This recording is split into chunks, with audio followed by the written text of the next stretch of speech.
So I've been trying to write a blog for the last few weeks, breaking down the Oilers season.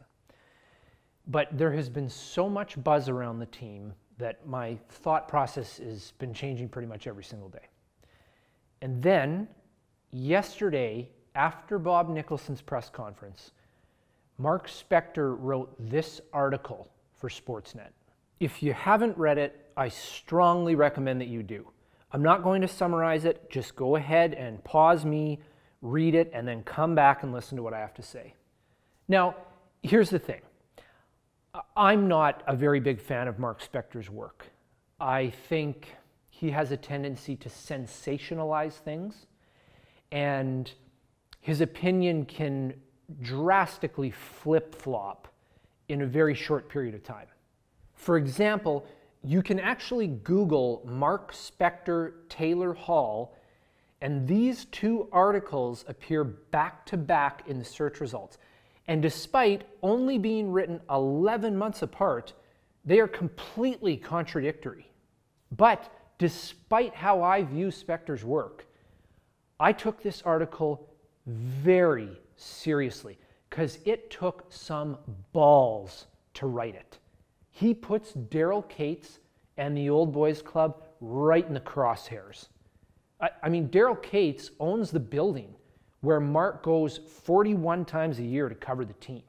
And Gretzky, Kevin Lowe, Mac T, Coffey, Messier, these are all individuals that Mark is bound to cross paths with in the hallways of Rogers Place. And Mark just gave the fan base and people league-wide a brand new shiny nickname for the Old Boys Club. That's a nice burn.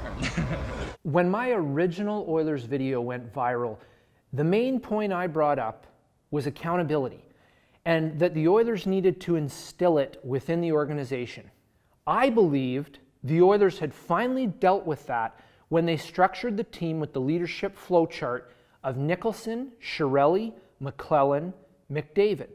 I didn't mind so much that Howson and Mac T were still employed because Peter made it clear from the outset that he had the final say on things. But in Spector's article, he sheds light on the fact that there is still a serious dysfunction within the Oilers organization.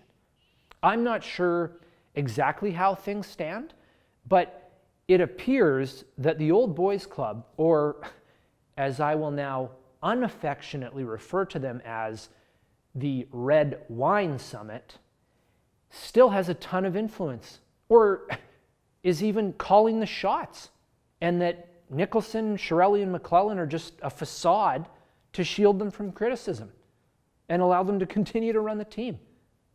I don't want to sound melodramatic, but if that is the case, the organization is lost, and not even Connor McDavid is going to be able to save them.